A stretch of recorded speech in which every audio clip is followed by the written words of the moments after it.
네, 시청자 여러분 안녕하십니까? 이슈를 더 쉽게 풀어드리는 더 뉴스 시작합니다. 친윤계 중심의 여당 지도부 인선, 또 정부의 강제동원 해법을 놓고서 여야가 연일 충돌하고 있습니다. 야당에서는 이재명 대표 전 비서실장의 투국 이후 폭풍이 이어지고 있고요. 더 정치 시간에 풀어드리겠습니다. 오늘부터 시작되는 한미 자유의 방패 연합연습을 앞두고 북한이 도발을 이어가고 있습니다. 한미도 전례 없는 고강도 훈련을 예고하고 있는데요. 전문가와 함께 짚어보겠습니다. 먼저 오늘의 주요 뉴스부터 보시겠습니다. 한국타이어 대전 공장에서 발생한 화재가 대응 3단계를 발령하는 총력 진화 끝에 13시간 만에 큰 불길이 잡혔습니다. 불길이 워낙 거세 인근 아파트 주민들이 대피하는 소동이 벌어졌고 공장 안에 보관하던 타이어 40만 개가 모두 불에 탄 것으로 전해졌습니다. 북한이 어제 함경남도 심포해상 잠수함에서 발사하는 전략 순항미사일 2발을 쐈다고 밝혔습니다. 오늘부터 시작된 한미 연합연습 자유의 방패 훈련에 대한 반발로 보이는데 순항미사일을 잠수함에서 쏘는 건 이번이 처음입니다. 미국 연방정부가 실리콘밸리 은행 파산의 파장을 최소화하기 위해서 예금 전액을 보증하겠다며 진화에 나섰습니다. 한국은행은 실리콘밸리 은행 파산 사태 파장이 국내 금융 전반으로 확산할 가능성은 크지 않을 것이라고 밝혔습니다. 김기현 대표 체제로 공식 출범한 국민의힘이 사무총장에 이철규 의원을 임명하는 등 주요 당직의 친윤계 의원들을 포진시켰습니다. 김기현 대표는 대통합 인선에 중점을 뒀다고 강조했지만 친윤 직할 체제를 구축했다는 평가입니다. 일제 강제 동원 생존 피해자들이 정부의 제3자 변제안을 받아들일 수 없다는 공식 입장을 피해자 지원 재단에 전달했습니다. 정부가 피해자들의 의사에 반해 공탁 절차를 강행한다면 소송도 불사하겠다고 했습니다. 브로커를 통해 허위 뇌전증 진단으로 병역을 면제받은 사람이 108명이나 되는 걸로 나타났습니다. 허위 진단서 발급에 가담한 한의사 등 20명도 공범으로 재판에 넘겨졌습니다. 오늘 아침 서울 기온이 영하로 떨어지는 등 내륙 곳곳에 한파특보가 내려지면서 꽃샘추위가 찾아왔습니다. 꽃샘추위는 내일 아침까지 이어진 뒤에 낮부터 풀리겠습니다. 타이어 40만 개를 태우면서 피해가 확산했던 한국 타이어 대전 공장 화재의 큰 불길이 13시간 만에 잡혔습니다. 지금까지 11명이 연기 흡입 등으로 병원으로 옮겨진 가운데 소방당국은 초진이 이루어짐에 따라서 대응 단계를 2단계로 낮췄습니다. 현장에 취재기자 나가 있습니다. 이상공 기자. 네, 한국타이어 대전 공장 앞에 나와 있습니다. 불이 어제 밤에 발생했고요. 13시간 만에 큰 불길이 잡혔다고요. 현재 잔불 정리 작업이 진행 중입니까? 네, 진화 작업이 속도를 내면서 연기는 많이 잦아들었습니다. 하지만 아직 이곳 화재 현장 주변에는 매캐한 냄새가 진동하고 있습니다. 한국타이어 대전 공장에서 불이 난 건 어젯밤 10시 10분입니다. 소방당국은 오늘 오전 11시쯤 큰 불길을 잡았다고 발표했는데요. 불이 난 지 13시간 만입니다. 바람이 강하게 부는 데다 불에 타기 쉬운 고무나 기름 등이 많아 진화에 어려움을 겪었습니다. 소방당국은 새벽 2시 10분쯤 주변 지역의 인력과 장비까지 총동원하는 대응 3단계를 발령했습니다. 날이 밝으면서 대용량 방수포와 헬기 등이 투입되면서 진화 작업에 속도를 냈고 초진이 잡히면서 대응 단계도 2단계로 낮췄습니다. 이번 화재로 현재까지 11명이 다친 것으로 확인됐습니다. 공장 직원 10명이 연기를 마셨고 소방관 1명이 발목을 다쳤지만 모두 크게 다치지 않은 것으로 전해졌습니다. 이곳 한국타이어 대전 공장은 남쪽 1공장과 북쪽 2공장으로 나뉩니다. 불은 2공장에 있는 타이어 성형 압출기계에서 시작된 것으로 조사됐는데요. 고무에 열을 가해 완제품을 만드는 곳으로 불이 공장 전체로 번지면서 물류창고에 보관하고 있던 타이어 40만 개도 모두 탄 거로 알려졌습니다. YTN 취재 결과 화재 초기 직원들이 자체 진화에 나섰지만 불길이 잡히지 않으면서 불이 번진 거로 드러났습니다. 불이 난 공장 주변에는 대단지 아파트가 있습니다. 강한 바람에 불길과 연기가 치솟으면서 밤새 주민들은 불안에 떨어야 했습니다. 주민들을 위한 임시 대피소는 대덕문화체육관에 마련됐습니다. 주민 이야기 직접 들어보겠습니다. 잠들으면 안 되겠다는 생각은 했어요.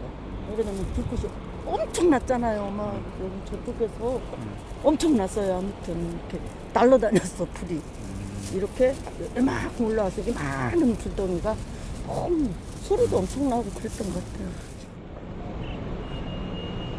강풍에 인근 아파트 화단과 공원 풀숲 등에 불이 옮겨 붙었지만 다행히 모두 꺼진 것으로 확인됐습니다.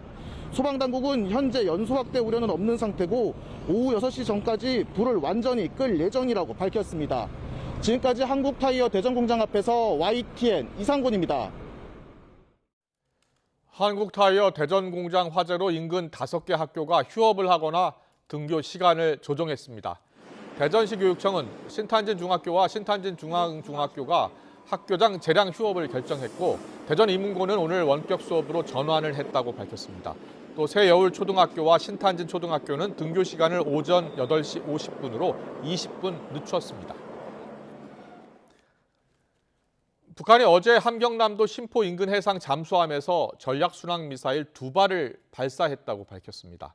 오늘 시작된 한미연합연습 자유의 방패에 대한 반발로 보이는데 북한이 잠수함에서 순항미사일을 발사한 것은 이번이 처음입니다.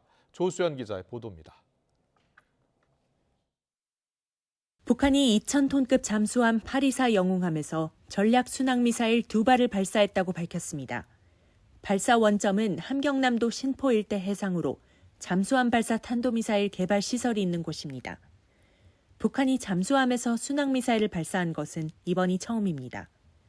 조선중앙통신은 전략 순항미사일 2기가 1,500km 거리의 팔자형 궤도를 각각 2시간 6분간 비행한 뒤 표적을 명중 타격했다고 설명했습니다. 그러면서 한미 군사적 준동에 압도적인 힘으로 대응할 불변한 입장이 표명됐다며 한미 연합훈련을 겨냥했음을 내비쳤습니다.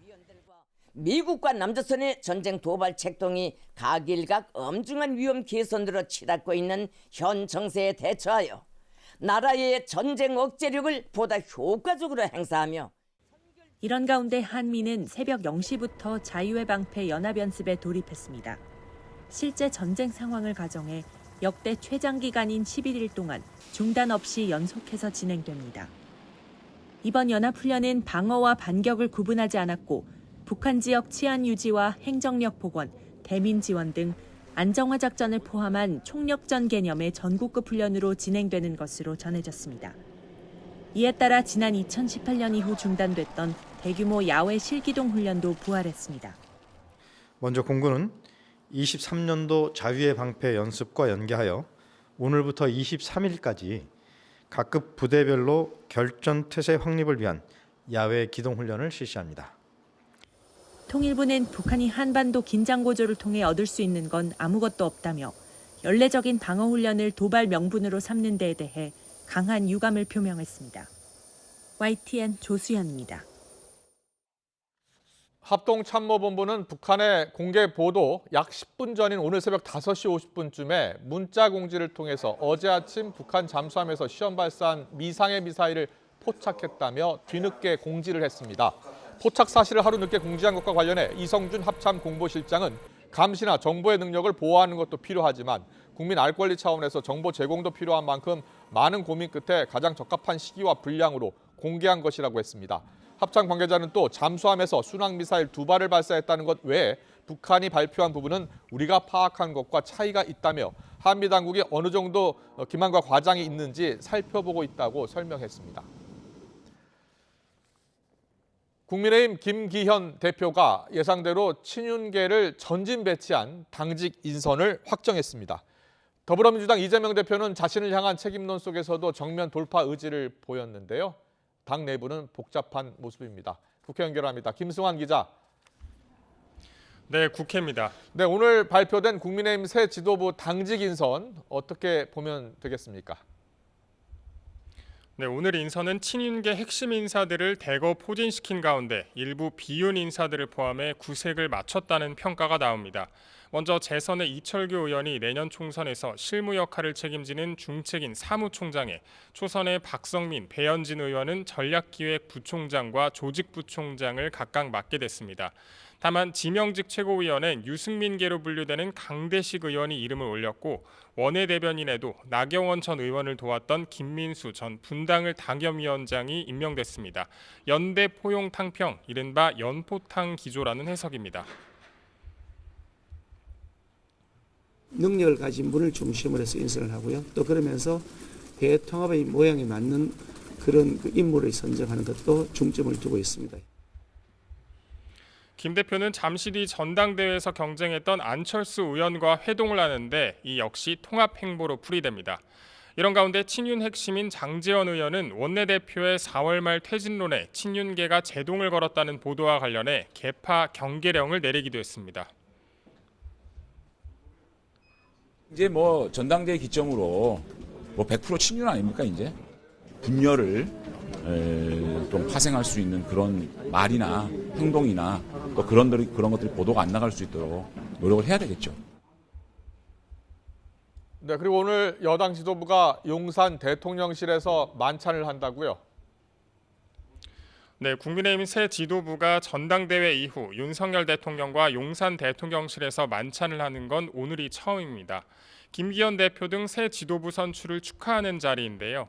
김 대표는 최고위 회의 뒤 취재진과 만나 당정 간 정책 주도권을 강화하기 위한 협조 시스템에 대해 대통령께 말씀드리려 한다고 말했습니다.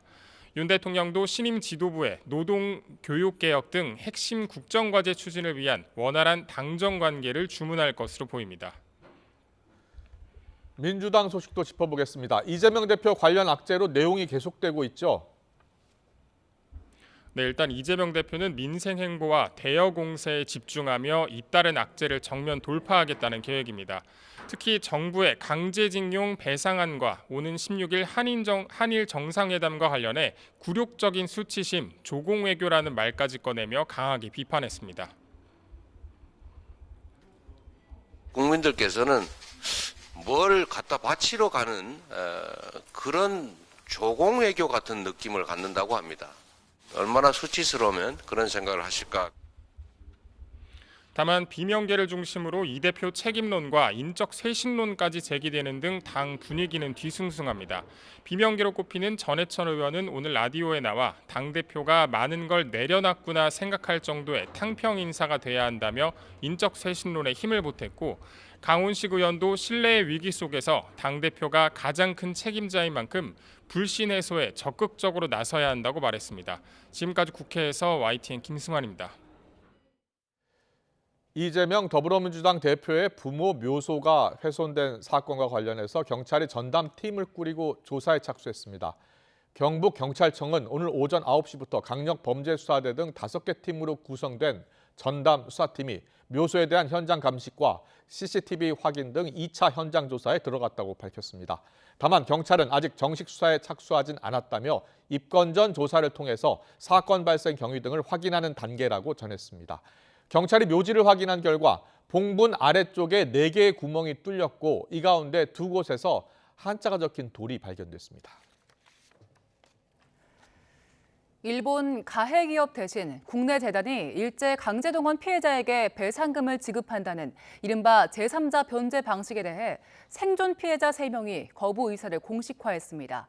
피해자들은 추후 정부가 피해자 의사에 반하는 제3자 변제를 강행할 경우 이를 무효화시키는 소송까지도 불사하겠다는 입장입니다. 자세한 내용은 취재기자 연결해서 알아봅니다. 박정현 기자. 네, 사회 1부입니다. 네, 지난 6일 정부 발표 직후부터 피해자들은 계속해서 반대한다는 입장이었는데 오늘 공식적으로 거부 입장을 밝힌 거죠? 네, 그렇습니다. 제3자 변제안에 대한 공식 거부 입장을 밝힌 건 양금덕, 김성주, 이춘식 씨 이렇게 생존 피해자 3명 전원입니다. 생존 피해자 대리인단은 오늘 강제동원 피해자 지원재단을 찾아 이 같은 피해자들의 의사가 담긴 내용 증명을 직접 전달했습니다. 대리인단은 피해자들이 반대 의사를 재단에 밝혔다는 명확한 증거를 남기기 위해 오늘 자리를 마련했다고 밝혔는데요. 대리인단 입장 직접 들어보겠습니다. 저희가 증거로서 확보하고자 하는 이유는 이후에 법률적인 분쟁이 발생할 경우 당사자의 제3자 변제를 허용하지 않는 의사표시가 명확하게 도달했음을 증거로서 법원에 제출하기 위해서입니다.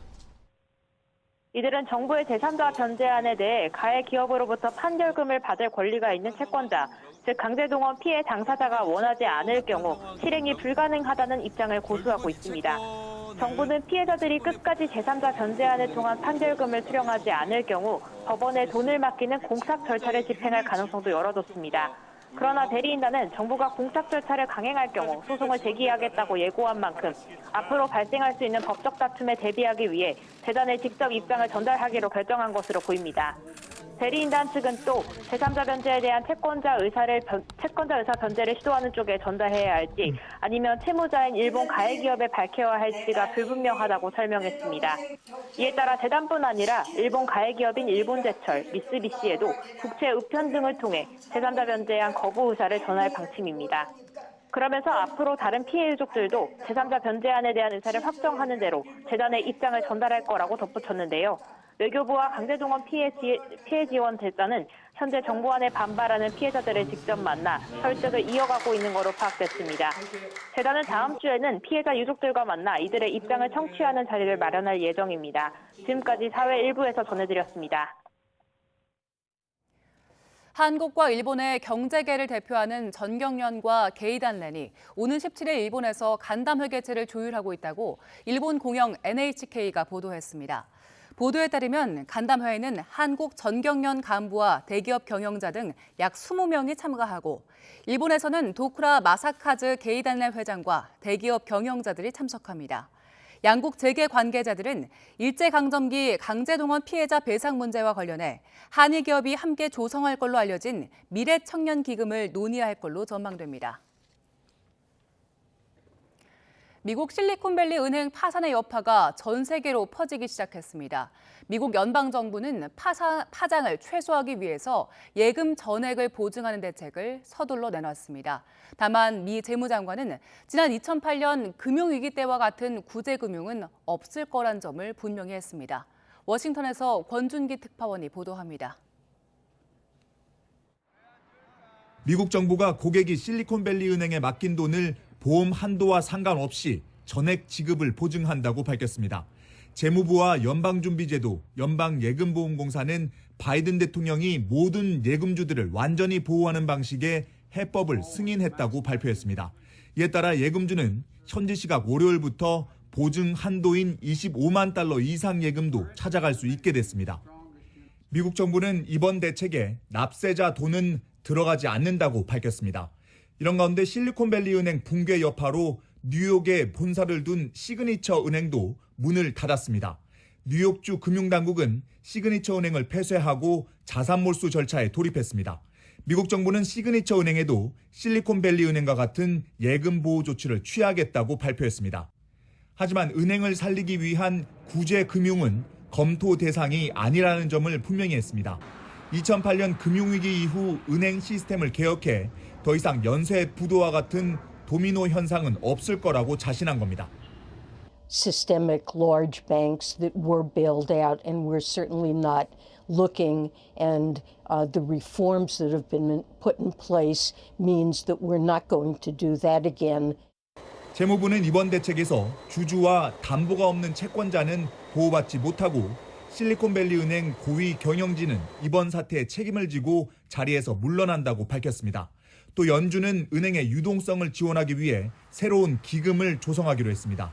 이를 통해 미국 국채와 주택 저당증권 등 담보를 내놓는 은행에 1년간 자금을 대출할 계획입니다. 워싱턴에서 YTN 권준기입니다. 조 바이든 미국 대통령이 우리 시간으로 오늘 밤 실리콘밸리 은행에서 촉발된 금융권 위기 사태와 관련해서 대국민 연설을 합니다. 백악관에 따르면 바이든 대통령은 성명에서 은행권의 회복 탄력성을 어떻게 유지해서 우리의 역사적인 경제 회복을 지켜낼지에 대해 13일 아침 연설하겠다고 밝혔습니다. 바이든 대통령은 미국인과 미국 기업은 필요할 때 예금을 찾을 수 있을 거라는 신뢰를 가질 수 있다고 말했습니다. 미국 실리콘밸리 뱅크 파산의 여파가 우리 금융시장에 미치는 영향은 그다지 크지 않은 분위기입니다. 주식시장은 소폭 내림세로 거래가 이어지고 있고 원달러 환율은 큰 폭으로 하락한 채 거래가 이루어지고 있습니다. 취재기자 연결합니다. 조태현 기자. 네, 경제부입니다. 네, 먼저 우리 국내 금융시장 상황부터 전해주시죠. 네, 오늘 코스피는 지난 10일 종가보다 소폭 상승으로 거래를 시작했습니다. 다만 거래 개시 직후에는 내림세로 돌아섰는데요. 명확한 방향성이 없이 낙폭을 키웠다가 줄이기를 반복하고 있습니다. 지금은 다시 반등에 성공한 모습인데요. 코스피는 전날 종가보다 0.46% 오른 2,400선 초반에서 거래가 진행이 되고 있고요. 한때 1% 넘게 하락했던 코스닥 지수는 지금 0.25% 하락까지 낙폭을 많이 좁혔습니다. 지금은 780선을 기록하는 중입니다. 반대로 원달러 환율은 하락하고 있습니다. 오늘 외환시장에서 원달러 환율 7원 넘게 하락하면서 거래를 시작했는데요. 이후로는 낙폭을 오히려 키우고 있습니다. 지금은 22.6원 하락해서 1,300원대 초반까지 내려선 상태입니다. 국내 금융시장에 큰 충격이 없는 것은 크게 두 가지 이유 정도로 풀이가 됩니다. 일단은 실리콘밸리뱅크가 신생 기술 기업에 집중한 특수성이 있는 은행이라 금융 시스템 전반으로 위기가 확산할 가능성은 크지 않다는 점이 영향을 미친 것으로 보입니다. 또 이번 사태를 계기로 미국 연방준비제도가 통화 긴축의 강도를 낮출 수 있다는 기대감이 작용한 것으로 분석됩니다. 네, 일단 그럼 여파가 그리 크진 않은데 정부와 한국은행도 긴장의 끈을 놓지 않고 있는 모습이라고요? 네, 한국은행은 오늘 오전에 이승만 부총재 주재로 시장 상황 점검 회의를 열었습니다. 실리콘밸리뱅크 사태에 따른 영향을 점검하는 자리였는데요. 한국은행은 금융위기 이후 미국은행의 건전성이 개선됐고 미국 정부 역시 예금자 전면 보호 조치를 시행했다며 이번 사태가 금융권 전반으로 확산할 가능성은 작다고 평가했습니다. 다만 이번 사태와 14일에 나올 미국 소비자 물가지수 등이 금융시장의 변동성을 높일 수 있다며 시장 상황을 면밀히 지켜보다가 필요하면 적절한 조치에 나서겠다고 강조했습니다. 금융당국의 판단도 마찬가지인데요. 정부는 추경호 부총리 역시 정부 세종청사에서 수출투자 책임관 회의를 열고 이번 사태가 세계 경제에 미칠 영향은 제한적일 것으로 보는 견해가 많다면서도 불확실성이 여전히 큰 만큼 관계기관과 합동으로 실시간 점검을 강화하겠다고 설명했습니다. 지금까지 경제부에서 YTN 주태현입니다. 윤석열 대통령은 미국 실리콘밸리 은행 SVB 파산이 국내 금융시장과 실물 경제에 미칠 영향을 면밀히 점검하라고 지시했습니다. 윤 대통령은 용산 집무실에서 열린 수석 비서관 회의에서 SVB 파산으로 금융시장 불확실성이 확산하고 있다며 이같이 말했습니다. 그러면서 추경호 경제부총리를 중심으로 SVB 파산의 요인과 사태 진행 추이, 미국 당국의 대처 등을 점검하라고 당부했습니다. 국민연금이 사실상 파산한 실리콘밸리 은행 SVB가 속한 SVB 금융그룹 주식을 지난해 말 기준 10만여 주 보유하고 있던 걸로 나타났습니다. 미국 증권거래위원회 공시를 보면 국민연금은 지난해 12월 말 기준 SVB 금융그룹 지분을 10만 795주 보유했다고 신고했습니다. 가치는 지난해 말 기준으로 2,319만 6천여 달러로 우리 돈 306억 원 정도였지만 주가가 폭락한 데다 현재 거래 정지 상태로 회수 가능성이 불투명한 상황입니다.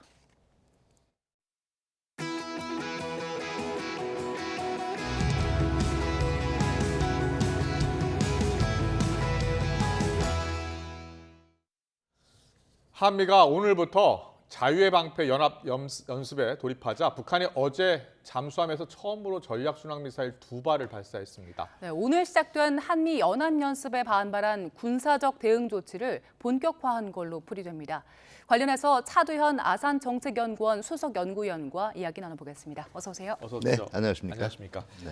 자, 한미 연합 연습 이번에 강도 높은 훈련이 시작된다고 하는데요. 그 훈련 내용에 앞서서 북한의 도발부터 짚어보겠습니다. 네네. 북한이 잠수함에서 처음으로 순항 미사일을 쐈습니다. 네네. 자, 어느 정도의 무기입니까?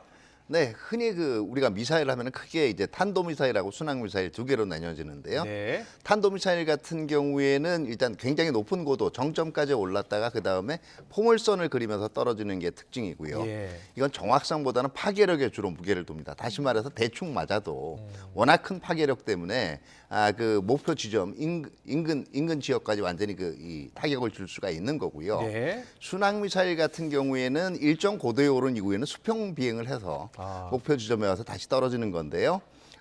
이 순항미사일 같은 경우에는 이제 속도는 탄도미사일보다 느리지만 일단은 정교함, 다시 예. 말해서 목표에 정확하게 명중할 수 있는 이 정밀함, 정교함에 중점을 두고 있는 미사일이죠. 네. 이번에 이제 북한이 쏜 것이 전략 순항 미사일이라고 얘기를 했거든요. 네. 흔히 북한이 이제 전략이라는 용어를 쓸 때는 이게 이 한반도를 넘어서 특히 이제 미국까지를 겨냥할 수 있을 때 전략이라는 표현을 많이 쓰고요. 예. 우리를 겨냥할 땐 주로 전술이라는 무기를 썼는데요. 그렇군요. 얘기를 썼는데 이 전략 순항 미사일이라고 하는 거는 이제 한반도 밖에까지 다시 말해서 미국도 이거 가지고는 잠수함을 가지고 발사를 하면은 이제 겨냥할 수 있다라는 걸 보여준 거고요. 또 하나 의미로 전략이라는 이름을 굳이 붙인 거는 여기 핵탄두 탑재할 수도 있다라고 그렇게 읽어달라고 얘기하는 거라고 봐야죠. 네, 그렇군요. 지금 저희 나오는 내용이 이제 북한 언론의 보도인데 네네. 거리가 1,500km 정도 되고요. 그리고 네네. 비행 시간도 2시간 6분 정도가 됩니다. 네네. 그리고 앞서 말씀하셨던 정교함을 얘기했어요. 네네. 비행해서 표적을 명중 타격했다라고 했는데 네네. 지금 북한 보도가 만약에 사실이라면 이걸 우리가 어떻게 해석할 수 있을까요? 네, 그러니까 일단 탄도미사일 같은 경우에 그동안 이제 북한이 주로 보여주는 게 이제 공해상에 이제 떨어지거나 워낙 이제 높이 올라가고 이건 정확하게 목표물을 찾아서 타격하는 거는 아니거든요. 근데 예. 순항미사일은 제가 아까도 말씀드렸지만 정교성이 생명이라 그랬잖아요. 네, 네. 그러니까 정말 정해진 목표를 정확하게 거기다가 명중할 수 있는 능력을 보여주는 건데요. 그런데 이제 이 상대적으로 뭐 우리가 흔히 서울에서 부산까지 한 500km가 안 되지 않습니까? 네, 네. 근데 1,500km를 날아가려면 북한 뭐 내륙 한 서해 끝단 지역에서 발사를 했다 그래도 1,500km까지 나올 수가 없겠죠. 네. 그렇기 때문에 비행을 하는 동안 이게 이 비행 궤적이 직선이 아니라 곡선을 어차피 그리게 돼 있어요. 그러면 예, 어디를 1500km. 겨냥했다고 볼 수 예? 있겠습니까? 1,500km면 어디를 겨냥했다고 봐야 돼요? 1,500km면은 이제 사실은 그게 실질적으로는 1,500km 최대 날아갈 수 있는 1,500km라고 보여진 거고요. 예, 예. 뭐 1,500km면은 이제 주일 미군 기지라든가, 주일 미군 기지? 예, 뭐 이런 쪽을 이제 목표물로 할 수도 있겠죠. 근데 네. 이번엔 최대 사거리 한 1,500, 2,000까지 우리가 잠수함을 쏴도 나갈 수 있다는 걸 보여주는 거고요. 네. 다만 북한이 얘기한 대로 이 순항 미사일이 아무래도 이 비행 고도가 탄도미사일에 비해서 낮고 속도도 느리기 때문에요. 예.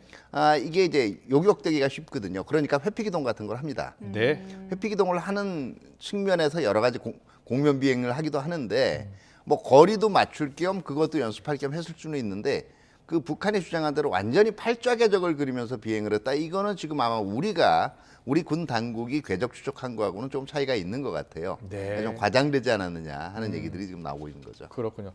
우리가 잠수함 발사 탄도 미사일이나 잠수함 발사 순항 미사일을 주목하는 이유는 잠수함이 어디든지 갈 수 있고요. 네네. 그래서 언제 어디서 어떻게 발사하는지 모르기 때문 아닙니까? 네, 그렇죠. 예.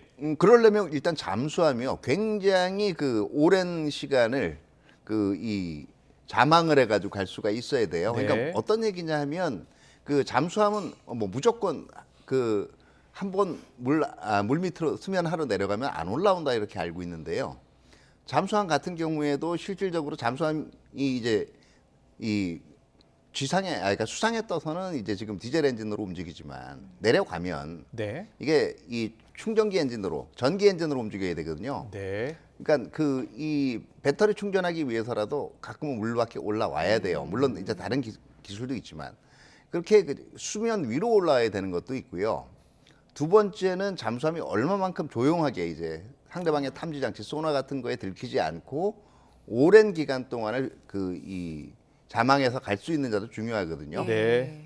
그러려면 보통 지금 북한이 얘기하는 순항 미사일 한 1,500, 2,000 가지고 가령 괌을 이제 노린다. 네. 그럴 경우에는 어쨌든 한반도 근해 나가서 또 상당 부분 자망을 해야 되고요. 예. 만약에 하와이 같은 거 겨냥한다 그러면 태평양 한가운데 일단 나가야 돼요. 네. 지금 그런 잠수함을 북한이 가지고 있지를 못해요.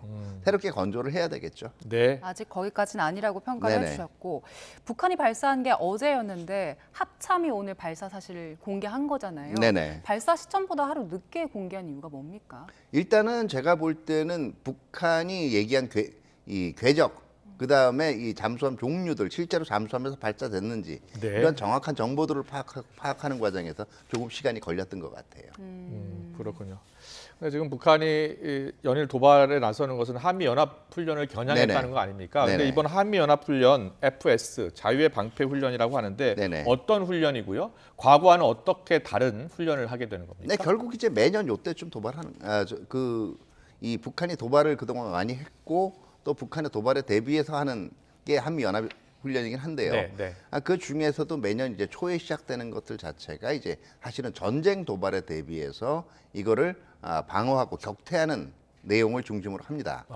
아마 이번 그 연습 같은 경우에는 동원된 전력들도 과거에 비해서 조금은 더 그 이 규모가 그 2017년 이전 아마 수준으로 지금 다시 회귀하려고 노력을 하고 있는 걸로 알고 있고요. 예.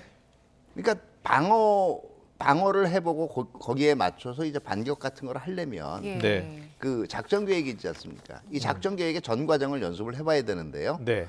아마 과거 같은 경우 연습이 주로 이제 방어에 중점을 둔 훈련만 했었는데 예. 이제 아마 적 지도부에 대한 경멸이라든가 고립 이런 훈련들도 지금 아마 훈련 시나리오에 들어가고 있는 걸로 알고 있어요. 근데 예. 이게 흔히 이걸 가지고 이 연습이 공격적이다 아니다 얘기를 하는데 네네.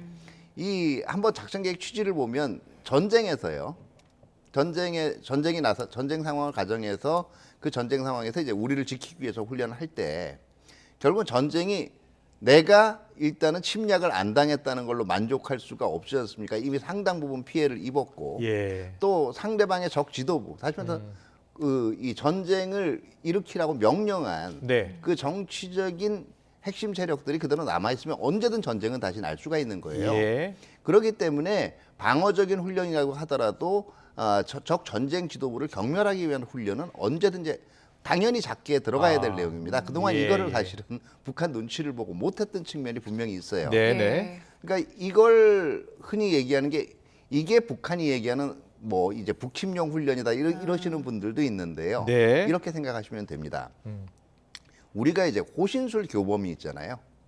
교범이 있을 때 네. 상대방이 뒤에서 내 목을 걸고 목을 조일 때 그러면 상대방이 이제 팔을 비틀고 그 다음에 이런 게 나오잖아요.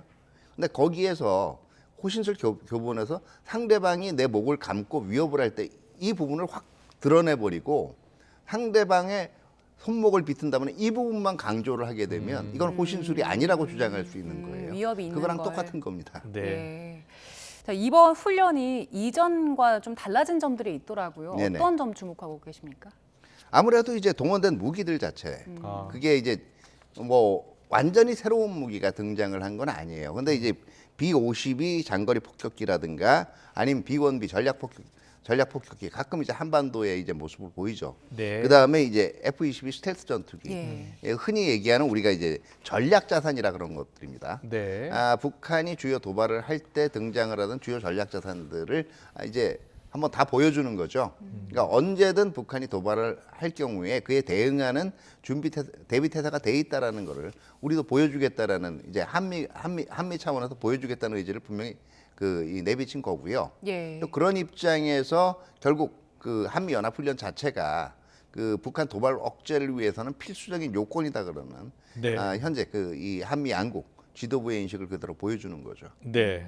지금 전투기, 폭격기 이렇게 보여드렸는데 전체적으로 훈련이 방어와 반격으로 이루어지는데 네네. 그 훈련 중에서 반격 부분이 좀 강화될 것이다 이렇게 이야기를 해주셨잖아요. 강화된다라기보다는 예. 제가 볼 땐 그 부분이 당연한 수순으로 있게 예, 되는 거죠. 알겠습니다. 예. 근데 이 반격 훈련을 하다 보면 이 지금 전략 폭격기라든지 스텔스 전투기 이 북한이 가장 그 위협을 느끼는 무기들 아닙니까? 네네. 무기들이. 네, 그렇다면 북한도 가만히 있지 않고 또 추가 대응에 나설 것 같거든요. 네, 충분히 저는 그럴 가능성이 있다고 봐요. 네. 그게 북한이 실질적으로 뭐 위협을 북한 입장에서 위협을 느낄 수 있겠죠. 근데 네. 그거 이상으로 중요한 동기가 두 개가 있다라고 봅니다. 첫 번째는 2018년에 이 기억을 할지 모르겠는데 2018년에 그 싱가포르 정상회담을 한 다음에 네. 그 당시에 트럼프 대통령이 이제 앞으로 워게임 안 하겠다 그랬잖아요. 예. 근데 그게 북한 매체에 상당히 보도가 많이 됐어요. 그러니까 어떻게 보면 이 한미 연합 훈련을 중간에 이제 유예시키거나 잠정적으로 중단시킨 것 자체가 그 앞에 있는 김일성이나 김정이라고 구별되는 네. 김정은의 중요한 업적처럼 얘기가 됐습니다. 예. 그런데 이제 작년부터 이게 재개가 됐잖아요, 사실. 네. 이게 어떤 입장에서는 김정은 체면을 구기는 거기도 하고요. 그렇군요. 두 예. 번째는 그동안 이 김정은 시대 들어서 2016년에 그 7차 당대회 이후에 내건 것이 국방력도 키우지만 그 앞에와는 다른 정도의 획기적인 경제 발전을 하겠다고 비전을 얘기를 했었어요. 네네. 근데 이게 2020년에 와서 한번 2020년, 21년에 와서 결산을 해보니까 경제는 실패했단 말이에요. 그리고 금년이 그 실패를 하면서 절치부심해서 만든 또 한 번 5개년 계획, 경제개발 5개년 계획을 내세웠는데 이게 금년도 3천년도고 지금까지 실적 발표한 걸로 봐서는 이것도 실패로 끝날 가능성이 많아요. 그렇기 때문에 네. 유난히 예. 북한이 2021년 이후에 각종 군사 퍼레이드라든가 이런 걸 통해서 이 신무기들을 많이 선보였거든요. 다시 말해서 군사력은 내가 확실하게 키웠다라고 얘기를 하는 거예요. 근데 예. 북한 주민들 입장에서 볼 때 한미 연합훈련을 한다라고 얘기하는데 예. 그냥 거기에 대해서 계속 소극적으로 이거를 지켜만 보고 있으면 의심이 들지 않겠어요. 네. 군사력만은 키웠다라고 얘기하는데 뭐 하고 있는 거냐 하는 의문이 나오겠죠. 그렇지 않다라는 걸 보여주기 위해서라도 아마 앞으로 지금 이번에는 이 순항 미사일이지만 단거리 탄도 미사일이라든가 이런 미사일 집중적으로 이제 이 발사를 하면서 도발할 가능성이 있습니다. 예, 네, 그러면 네. 23일까지 이제 한미 연합 연습이 진행되는데 그 중간에 북한이 추가 도발을 할 가능성도 있다고 네, 충분히 보시는 있다라고 거잖아요. 보는 그럼 거예요. 네. 그간 북한의 도발 패턴으로 미뤄봤을 때 네네. 어느 정도 수위까지 어떤 방식으로 도발할 수 있을까요? 제가 보기에는 지금까지 했던 방식의 이제 특히 미사일 발사들 단거리 미사일 발사 아마 선으로 대응하지 않을까 생각이 되고요. ICBM 화성 15나 17 같은 ICBM도 동원할 수가 있지만 네. 사실은 이제 서로 기싸움이거든요. 어떤 예. 측면에서. 예. 그동안 한미 연합훈련 기간 중에 북한이 사실은 단거리 미사일도 발사한 사례들이 그렇게 많지는 않아요. 작년 이전까지는요. 왜냐하면 사실 이 도발하는 입장에서 가장 이 적절치 않은 행동이 상대방이 가장 잘 준비돼 있을 때 하는 거예요. 네. 한미가 1년 중에 가장 잘 준비돼 있는 기간이 바로 연합 연습 훈련하는 기간입니다. 그렇군요. 예, 그렇기 때문에 여기서 즉각 대응을 유발할 만한 행위는 그동안 자제를 보통 해왔는데 과거에 보면 훈련 기간에 도발하는 것보다 훈련이 끝난 다음에 도발하는 경우가 많았었죠. 근데 이제 이 예외적으로 상황이 벌어진 게 작년 하반기에요. 그때 예. 또 한미 연합 훈련 하면 네. 하는 중간중간에 계속 도발을 그런데요. 했었거든요. 예. 저기 보니까 27일, 28일 날 핵 항공모함 니미츠호가 한반도로 또 출동한다고 하더라고요. 네네. 그러니까는 한미연합 훈련이 끝나고 핵 항공모함을 띄우는 겁니다. 어떤 그렇죠. 배경이 있고 어떤 의도가 있는 바로 거예요? 그 패턴을 그대로 주목하는 북한이 거예요. 도발하지 못하도록. 예. 한미연합 훈련 끝난 저는 지금 북한이 하고 있는 걸로 보면 한미연합 훈련 중에도 아마 ICBM 같은 거 발사 또 한 번 할 가능성이 있어요. 그리고 이제 작년부터 얘기했듯이 중거리 미사일 같은 거 발사하면서 이게 예. 정찰위성 발사용이다라고 이제 그래서 일부 얘기할 가능성이 전문가들은 있습니다. 정상각으로 ICBM을 발사할 가능성도 있다. 이런 보도도 나오던데요. 그럴 가능성도 있다고 보세요? 정상각으로 ICBM을 발사를 할 경우에는 이제 이 사거리를 약간 조정을 하겠죠. 태평양 가운데 떨어지는. 예. 그렇기 때문에 김여정도 얘기했잖아요. 태평양이 자기네 사격장이라고. 네. 그런데 이제 아마 이거 자체를 만약에 정상각으로 발사를 하게 된다면 이게 연합훈련 끝난 직후에 알겠습니다. 기습적으로 할 가능성이 그럴 있죠. 가능성이 높다. 예. 김정은 국무위원장이 노동당 중앙군사위원회 확대 회의 열었는데 네네. 여기서 한 얘기 중에서 중대한 실전적 조치들이 결정됐다라고 네. 얘기를 했습니다. 중대한 실전적 조치로 어떤 걸 예상하세요? 눈에 보이는 실감할 수 있는. 그러니까 이게 단순히 그냥 시위가 아니라 진짜 쏠 수 있다라는 걸 보여주겠다라는 얘기예요, 사실상. 예. 그러면 진짜 쏠 수 있다. 예, 진짜 쏠 수 있다는 건 지금 아까 얘기했듯이 미사일 자체 탄도미사일 같은 경우는 고각이 아니라 정상각으로 발사하는 것도 한번 보여줄 수가 있는 거고요. 예. 그다음에 이제 과거에는 주로 이제 공해상에 떨어졌는데 우리 수역에 떨어지게 포사격 훈련을 한다든가 네. 이런 것도 생각을 해볼 수가 있죠. 네. 알겠습니다. 그리고 이번 주에 이제 한일 정상회담 있잖아요. 네네. 한일 정상회담 앞두고 북한이 취할 수 있는 도발이나 조치는 어떤 게 있겠습니까? 제가 보기에 일단 그 경우에는 가장 많이 이제 나올 수가 있는 것이 이제 단거리 또는 단중거리 미사일.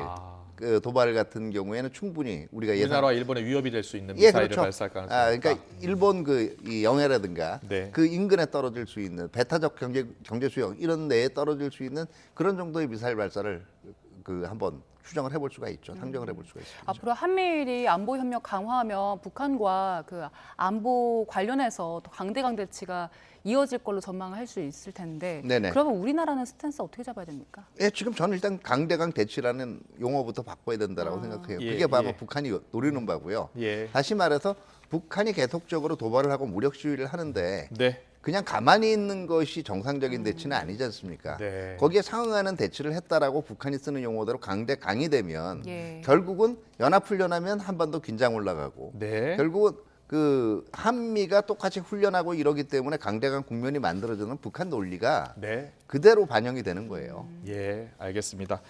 오늘부터 시작된 한미 연합 연습 어떤 내용이고요? 그리고 북한이 최근 어떤 도발을 하고 있고 어떤 배경이 있는지 전망까지 짚어봤습니다. 차두현 아산정책연구원 수석연구위원과 함께했습니다. 잘 들었습니다. 네, 감사합니다.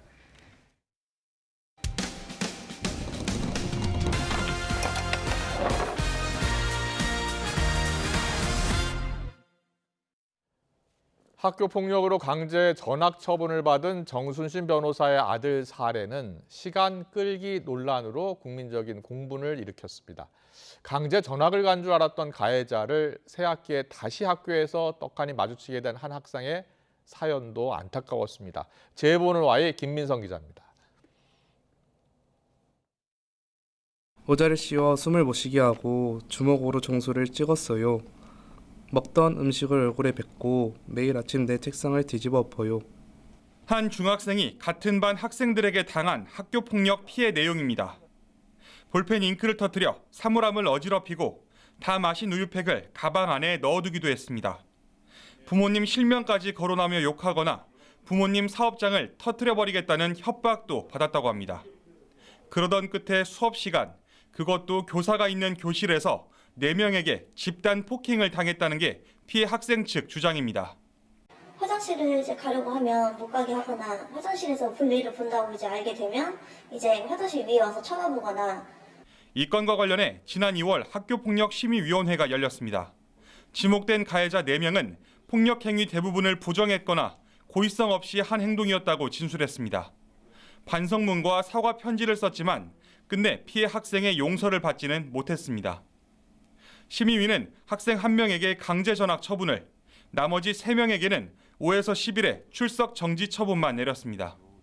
이 4명 중에 2명은 제가 봤을 때는 최고 주범이고 너무 심하게 괴롭혔기 때문에 이 2명만이라도 전학을 보내주십사 했는데 그중 1명만 전학 결정이 난 거죠.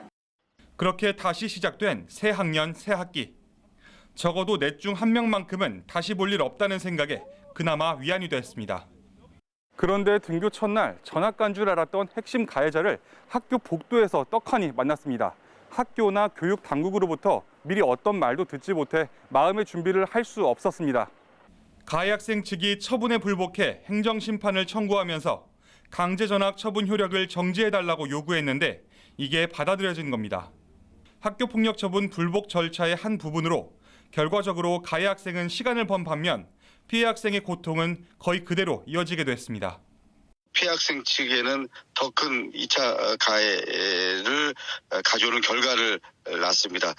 이런 부분에 대해서는 하루빨리 제도 개선이 필요하다는 게. 결국 피해 학생 측은 경찰에 고소장을 제출했고 경찰은 조만간 관련자들을 불러 조사할 예정입니다. 한 가해 학생 부모는 YTN과 통화에서 4명이 함께 집단 폭행을 했다는 주장은 아직 사실로 밝혀진 게 아니라며 경찰 조사에서 그 여부가 가려질 것이라고 말했습니다. 또 지속적인 괴롭힘을 가했다는 건 거짓말이라며 피해를 주장하는 기간에 자신의 자녀와 피해 학생이 함께 놀며 잘 지냈다고 덧붙였습니다.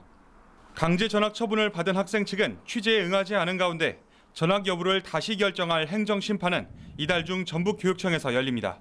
YTN 김민성입니다. 역술인 천공이 대통령 관저 결정에 개입했다는 의혹을 수사하고 있는 경찰이 CCTV 확인 절차를 계속 진행하고 있습니다. 서울경찰청 관계자는 기자간담회에서 서울 한남동 육군참모총장 공관 CCTV 하드디스크를 확보해 영상이 존재하는지와 천공이 영상에 등장하는지 등을 확인하고 있다고 밝혔습니다. 앞서 김종대 전 정의당 의원과 부승찬 전 국방부 대변인은 새 대통령 관절을 정하던 지난해 3월쯤 역술인 천공이 윤석열 당시 당선인 측 관계자들과 함께 한남동 공관을 둘러봤다는 의혹을 제기했습니다. 2년 동안 여러 종류의 마약을 상습적으로 투약한 혐의를 받고 있는 배우 유아인 씨가 이르면 다음 주 피의자 신분으로 경찰에 소환돼 조사를 받을 것으로 보입니다. 서울경찰청 관계자는 기자간담회에서 유아인 씨의 주거지에서 확보한 압수물 등에 대한 분석이 이번 주 안에 마무리될 것으로 보인다며 분석을 마치는 대로 출석을 요구할 예정이라고 밝혔습니다. 또 소환이 늦어지는 이유를 묻자 유아인 씨가 투약한 마약이 몇 가지 종류인지 충분히 보강할 필요가 있어서 시간이 걸린다고 답했습니다. 사회복무요원으로 근무하던 래퍼 나플라의 소집 해제를 위해 출근부를 조작하는 등 병역과 관련한 각종 불법을 저지른 공무원과 브로커, 면탈자 등이 적발돼 재판에 넘겨졌습니다. 서울 남부지방검찰청은 병무청과 합동수사를 벌인 결과 병역 브로커 2명과 공무원 5명을 비롯해 137명을 기소하고 이 가운데 7명은 구속했다고 발표했습니다. 구속 기소된 행정사 구모 씨와 김모 씨가 브로커 활동을 하면서 허위로 뇌전증 진단을 받도록 유도한 병역 면탈자는 모두 108명으로 조사됐습니다.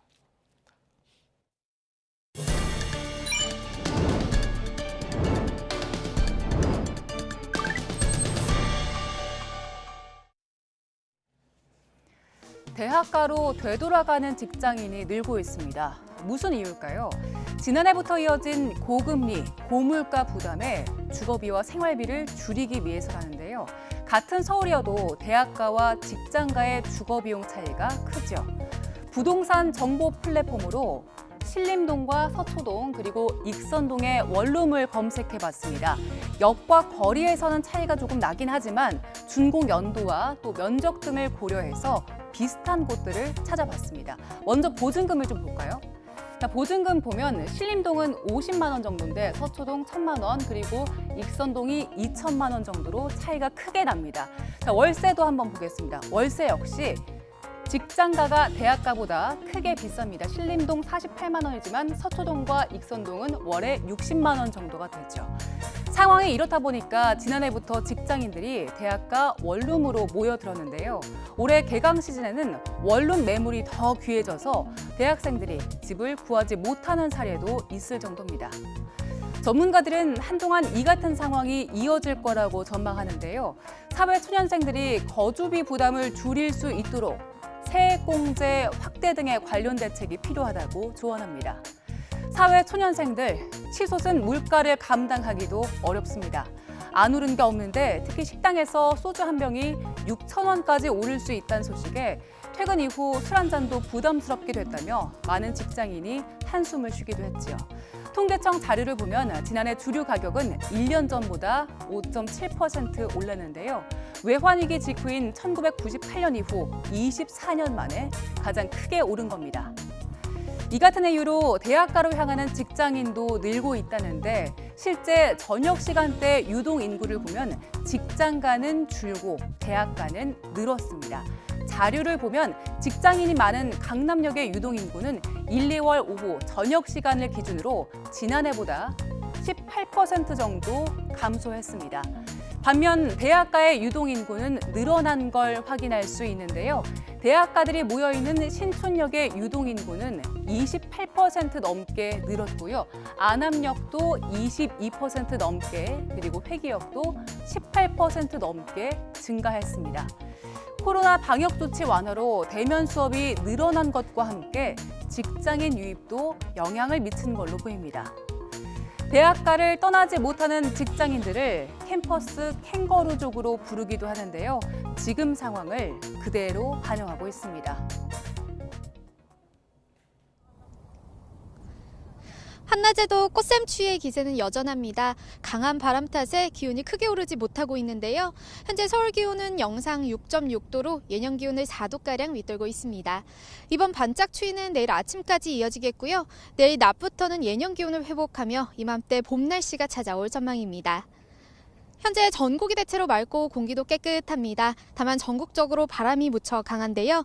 특히 영동과 울릉도 독도에는 강풍특보가, 동해상과 남해 동부 먼바다, 제주도 남쪽 먼바다에는 풍랑특보가 발효 중입니다. 오늘까지 이들 지역에는 초속 20m 안팎의 돌풍이 불겠고요. 동해안에는 내일 오전까지 너울성 파도도 높게 일겠습니다. 시설물 관리와 안전사고에 각별히 유의하시기 바랍니다. 내일 아침까지는 꽃샘추위가 이어지겠습니다. 서울 2도, 대관령 영하 3도, 광주와 대구 1도가 예상됩니다. 하지만 내일 낮부터는 온화한 서풍이 불면서 대부분 기온이 15도 안팎까지 올라 추위가 풀리겠습니다. 서울 15도, 대전과 대구 18도, 광주 19도까지 올라 일교차가 크게 벌어지겠습니다. 당분간 예년 기온을 웃돌며 따뜻한 봄 날씨가 이어지겠고요. 내륙은 별다른 비 소식 없이 맑고 건조한 날씨가 지속할 전망입니다. 내일 낮부터는 기온이 크게 오르며 습도는 낮아져 산불 등 대형 화재가 발생할 위험성이 무척 크겠습니다. 현재 서울 등 내륙 곳곳에는 건조특보가 다시 내려졌으니까요. 불씨 관리 철저히 해주시기 바랍니다. 지금까지 YTN 원희다입니다. 네, 친윤계 중심의 여당 지도부 인선과 정부의 강제징용 해법을 놓고서 여야가 충돌하고 있습니다. 야당에서는 이재명 대표 전 비서실장의 죽음 이후 후폭풍이 이어지고 있습니다. 잠시 뒤 더 정치 시간에 풀어드리겠습니다.